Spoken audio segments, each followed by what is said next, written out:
Welcome to my YouTube channel MG classes. तो आज हम बात करने वाले हैं जो आपका जो हाई कोर्ट एलडीसी का जो एग्ज़ाम डेट है उसको लेकर बहुत ही ज़्यादा चर्चा चल रही है यूट्यूब पर।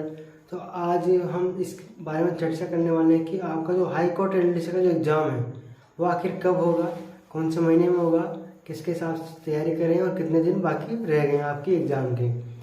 तो देखिए, इस वीडियो को स्टार्ट करने से पहले आप जान लीजिए कि आप चैनल पर नए हैं तो चैनल को सब्सक्राइब जरूर कीजिए और लाइक शेयर का बटन जरूर दबा दीजिएगा। तो देखिए, हाई कोर्ट एलडीसी का जो एग्ज़ाम डेट है उसको लेकर जो बात करें अगर हम, तो देखिए सबके हिसाब से जो यूट्यूब पर चल रहा है तो सब क्या बता रहे हैं, तो सब बता रहे हैं कि जो नवंबर का जो लास्ट वीक है या फिर दिसंबर का फर्स्ट वीक, इनमें आपका एग्ज़ाम जारी कर दिया जाएगा। ये सभी बता रहे हैं। अभी तक यूट्यूब पर कोई इन्फॉर्मेशन नहीं है ऐसी ऑफिशियली, पर ये सब बता रहे हैं।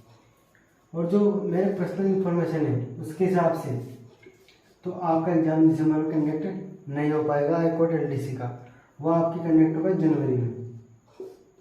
हाई कोर्ट एलडीसी का एग्ज़ाम 2023 में ही कंडक्ट होगा। 2023 में इसका एग्ज़ाम डेट आएगी, ये आप देख लीजिएगा। दिवाली बाद इसका जो ऑफिशियल नोटिफिकेशन है वो जारी कर दिया जाएगा हाई कोर्ट द्वारा। तो ये थी आज की इन्फॉर्मेशन। अगर आपको वीडियो अच्छी लगी तो लाइक सब्सक्राइब जरूर करें। Thank you.